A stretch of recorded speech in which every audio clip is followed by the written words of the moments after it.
I always thought that getting older would make me feel that I could do anything that I wanted, but if anything, getting older made me more and more conscious of my limitations, how little I can control, even in my own life.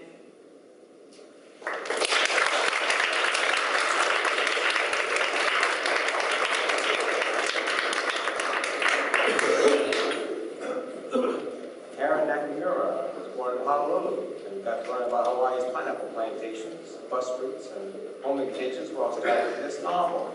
Will return home after graduation.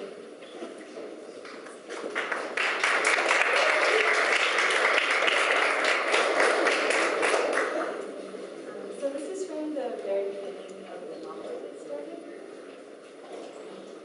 Masaharu Yamashiro grew rich on other people's waste. His company was paid to collect the scraps from fancy restaurants, where people did not know that burnt rice killed all the flavor, and that stepping on fish eggs can make a person smarter.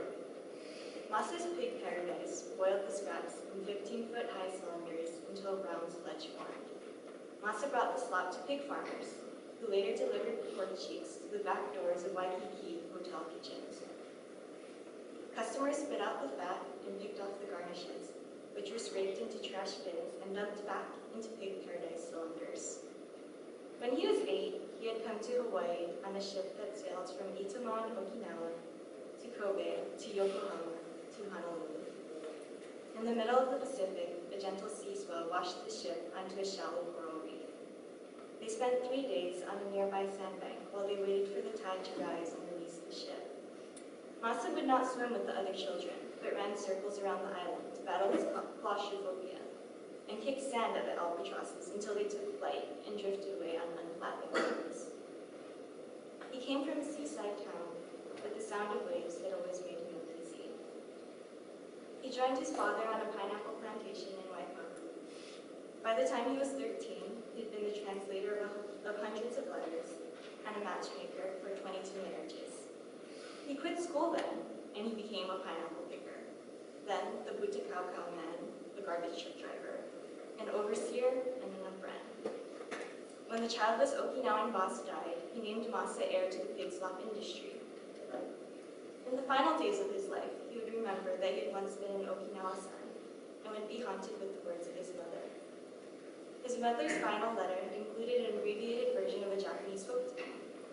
There was an old couple who found a peach floating down the river. Inside, there was a little boy. The couple raised the boy, who went off to fight ogres on a distant demonic island. Through his cleverness, he befriended animals who helped him defeat the ogres. He returned to his family with the ogre's treasures, and they lived happily without hunger for many years. His mother finished the letter with this plea. Masa, I know that ogres do not exist and that you have no treasures, but you are my first son and the peach boy of my old age. Please come home to me one day. Despite his promises, Masa would never return home to his mother. He cycled through many jobs, but like every storyteller, he had always been a liar.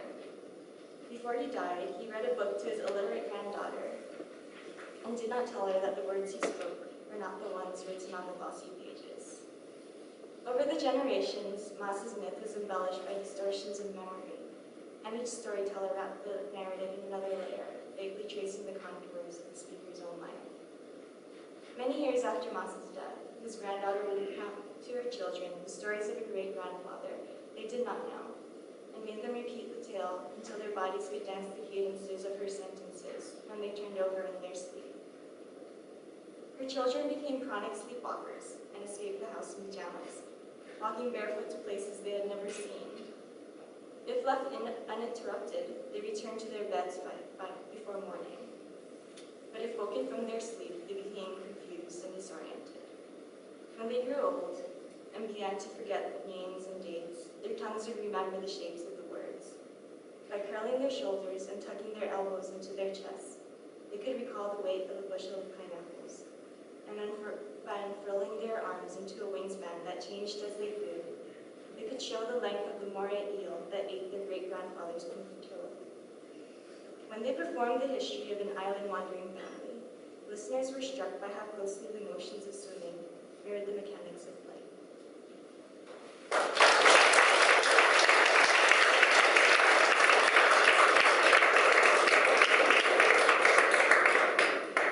Rubin grew up in Brooklyn and Long Island. Spent his last 1.5 years learning to write fiction. Greg's post-graduation plans included differentiating his writing style from Raymond Carver's and becoming a rock star.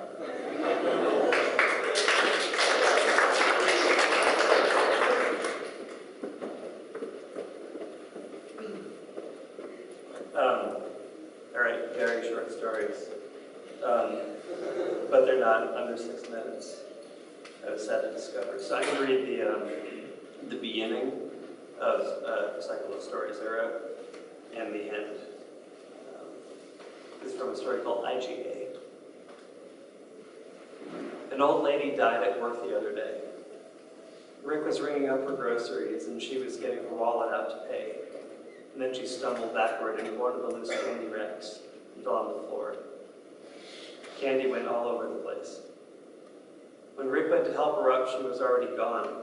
Not breathing, not moving, nothing. The EMTs said it was probably a stroke or a heart attack, and they rolled her out on a stretcher with a green sheet over it. For a minute, everything was really quiet. The music was still playing, and I guess people were probably still pushing carts, but everyone else had just shut up. It felt like when it snows, you know, and sound doesn't carry at all. Then Rick started to clean up the candy, and I heard the cart start rolling again. At the other registers, the girls were bagging groceries and making sad sounds while they answered people who asked what happened. I heard Jessica say, "I don't know. I guess this old lady just died." She kept snapping her gum.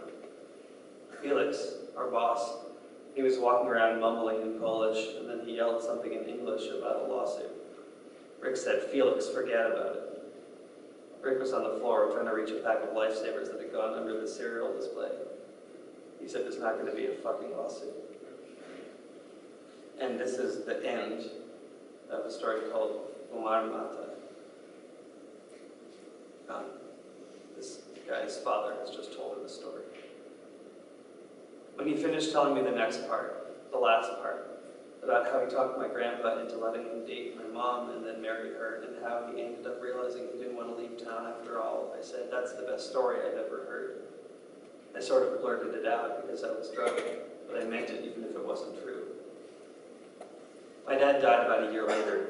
He got lung cancer, which is one of those things where you're surprised even though you really shouldn't be. He smoked all the time. He had a friend with family in Texas who'd bring up a ton of cigarettes once or twice a year, these Marlboros that had a big health warning on them. There's always a pack of those on the table. After the diagnosis, the doctor told him to stop. My dad told him he couldn't, that he didn't want to. When it seemed like he was finally about to go, we were sitting at the kitchen table.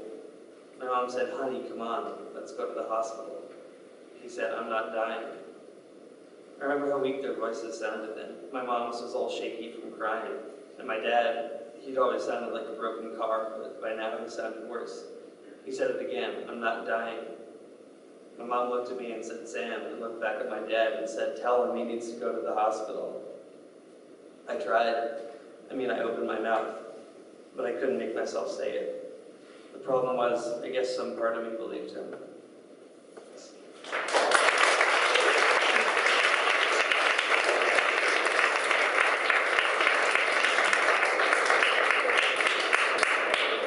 Saviano. Andrew was born and raised in Brooklyn, New York.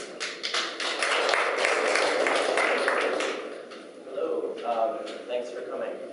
And so I did my project in poetry, and I'm going to read 3 poems. The first poem is called Mother, Father.